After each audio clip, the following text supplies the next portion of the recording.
Now, I'm no neuroscientist or psychologist. The mind, in this brain somewhere, is a really powerful computer that can give you superpowers, but it can also debilitate you. Inspired by a guy called Steve Peters, who wrote a book called The Chimp Paradox. And he broadly broke the mind down into three areas: the computer, the processing part of the brain. And then there's the human part of the brain, all about logical, sensible reactions to any situation that may present itself to you. And then there's the fiery bit, the chimp, the emotional, reactive part of the brain that tends to work quicker than the other two and can, if you're not careful, land you in trouble. All of us have these elements to our brain. And once we've learned that the chimp is the first thing that reacts in any situation, we all have a chimp, by the way. My one's called Albert. But what we have to do is learn to live with Albert, but not give him too much prominence. For me, Albert isn't as important as he used to be, say, 10,000 years ago, when we were all hunter-gatherers. So Albert needs to be in our minds, but not too prominent. Now we're back to our processing autopilot bit. There's not much to say about this one, but the autopilot's important because if you've had driving lessons, you'll understand that the first day you get into a car, for example, Albert's very active.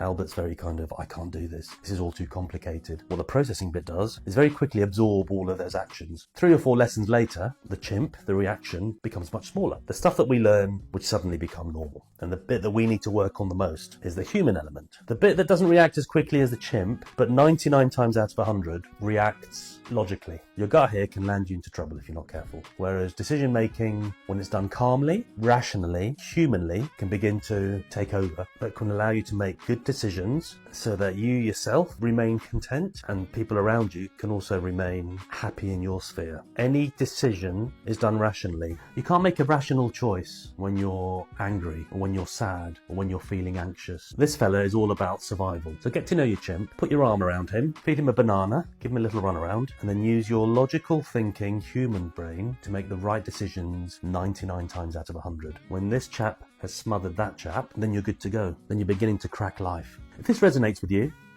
please hit follow, primarily because I've spent about 12 quid on plasticine and another 85p on this cauliflower, which has now been tainted and now can't be used for dinner tonight. So I'm in big trouble. Lessening the effect of the chimp brain and using the power of the human mind will leave us all in a happier place. Oh, fuck's sake, look at this mess I've made. All for the sake of a video.